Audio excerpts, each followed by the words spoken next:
रेणुका बांध परियोजना से प्रभावित विस्थापितों की मांगों को लेकर अब एक सकारात्मक पहल सामने आई है। शिमला में परियोजना प्रबंधन के साथ हुई अहम बैठक के बाद विस्थापितों को उनकी प्रमुख मांगों पर आश्वासन मिला है, जिससे लंबे समय से जारी संघर्ष के बीच उम्मीद की किरण जगी है। रेणुका बांध विस्थापित संघ समिति के पदाधिकारी नाहन में आज मीडिया से बात कर रहे थे। रेणुका बांध विस्थापित संघ समिति के अध्यक्ष विजय ठाकुर ने बताया कि हाल ही में रेणुका विधानसभा क्षेत्र के विधायक एवं हिमाचल कांग्रेस कमेटी के अध्यक्ष विनय कुमार की अध्यक्षता में HPPCL प्रबंधन के समक्ष अपनी प्रमुख मांगों को मजबूती से रखा। समिति के अध्यक्ष विजय ठाकुर ने स्पष्ट किया कि विस्थापितों को हॉटलिस्ट ग्रांट वर्तमान बाजार दरों के अनुसार मिलनी चाहिए ताकि वे अपने लिए उचित आवास की व्यवस्था कर सके।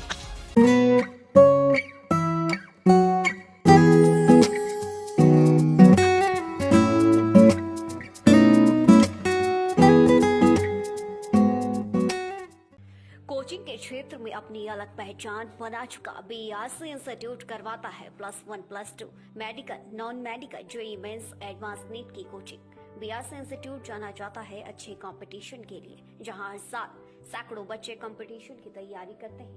और BRC का हर साल का रिजल्ट सराहनीय है। इसके लिए एक अच्छा अनुशासन, अच्छा स्टडी मटेरियल, अच्छी फैकल्टी जो BRC इंस्टीट्यूट के पास अवेलेबल है। अभी BRC में +1 +2 JEE नीट की एडमिशन चल रही है, तो आइए ज्वाइन BRC, हेल्दी BRC। तो मैं मीडिया के माध्यम से ये सभी विस्थापित भाइयों को बताना चाहता हूँ कि इसी तरीके से हमें लड़ाई लड़नी है और कहीं ना कहीं जो है अब हमारा जिस तरीके से एकजुट हम हो रहे हैं और हमारा दबाव जो है प्रशासन और सरकार के ऊपर पड़ रहा है, कहीं ना कहीं हमारी बातों को जो सुना जा रहा है, तो हम इसी तरीके से एकजुट होकर जो है इस लड़ाई को हमें लड़ना चाहिए। आज जो है जिस तरीके से हमारे जो 150 की लिस्ट, इससे पहले हम जब प्रशासन और सरकार के पास गए थे कि हमारी जो हाउसलेस की लिस्ट है, हाउसलेस की लिस्ट का मतलब हुआ कि जिसका मकान गया है, वो मकान जो है जो एक किसी किसान भाई का या किसी विस्थापित भाई का मकान गया है, उसके बदले उसको मकान मिलना है। हाउसलेस का मतलब ये हुआ है। तो हमने कहा था कि इससे पहले 95 की लिस्ट आ चुकी थी, लेकिन उसके बाद अभी काफ़ी जो हमारे विस्थापित भाई है जो हाउसलेस की लिस्ट में आने थे वो नहीं आ रहे थे। हमने दबाव बनाया, पीछे हमने उनका काम भी बंद करा, उसके बाद प्रशासन और सरकार के ऊपर भी दबाव बनाया और फिर हमने जो है सरकार के पास जो है हमारे जो रेणुका के MLA है भाई विनय कुमार जी, उनके माध्यम से, क्योंकि वो खुद भी एक जो है विस्थापित है, उनकी अपनी भी जमीन गई है, तो हमने अपना दर्द उनके पास सुनाया, क्योंकि हम उनसे ज़्यादा हमारा दर्द शायद कोई सुन भी नहीं पाएगा, क्योंकि खुद भी एक विस्थापित है।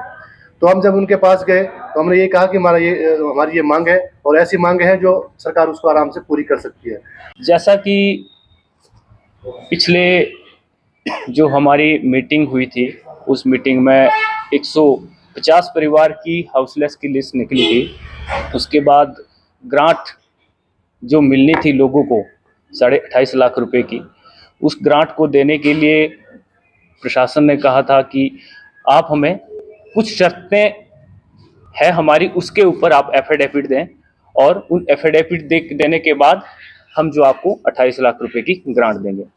तो हम सभी विस्थापितों ने उस पर आपत्ति जताई है उस समय, और आपत्ति जताकर हमारी मांग इसमें यह रही कि जो एफिडेविट था 30 दिनों के भीतर, उन्होंने कहा था कि जो अधिकृत भूमि है HPPCL की, उसको आपने 30 दिन के अंदर छोड़ना पड़ेगा। लेकिन हमारी यह मांग थी कि इतनी जल्दी किसी भी तरह से कोई भी विस्थापित लोग अपना रैन बसेरा नहीं कर पाएगा। तो 28.5 लाख विस्थापितों की इनके शपथ पत्र में 30 दिनों के भीतर HPCL अधिकृत भूमि को खाली किया जाए, इस पर सभी विस्थापितों ने आपत्ति जताई और इसको लेकर हम सरकार के पास भी गए। हमारे माननीय अध्यक्ष, कांग्रेस पार्टी अध्यक्ष विनय कुमार जी के पास गए। उन्होंने हमारी मीटिंग जो है HPPCL शिमला, जो कॉरपोरेशन शिमला HPCL का विभाग, उनके जो डायरेक्टर पर्सनल श्री नरेश ठाकुर जी के पास गए और उनके पास हमने ये मांग रखी कि हम, उसके बाद हमारी एक मांग और थी कि जो एक मुश्त ग्रांट 28 लाख रुपए, सभी विस्थापित लोग चाह रहे थे कि एक मुश्त 28 लाख रुपए हमें मिले, क्योंकि कुछ लोगों ने जो है मकान पहले बना लिए थे। तो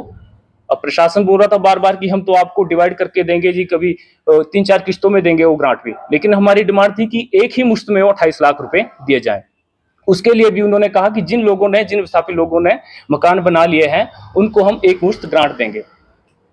और उसके साथ ही हमारा दूसरा पॉइंट इसमें था कि उन्होंने कहा था कि आपको 150 स्क्वायर मीटर के अंदर पूरा हाउस जो है, घर बनाने का जो एक पैमाना है उसको पूरा कवर करना पड़ेगा। लेकिन पहाड़ों में आप सभी को मालूम है कि 28.5 लाख रुपए में आप इतना बड़ा एरिया कवर नहीं कर पाएंगे। इसलिए सभी विस्थापितों ने इस पे भी आपत्ति जताई थी कि हम इस तरह की जो शर्त है नहीं मानेंगे। हम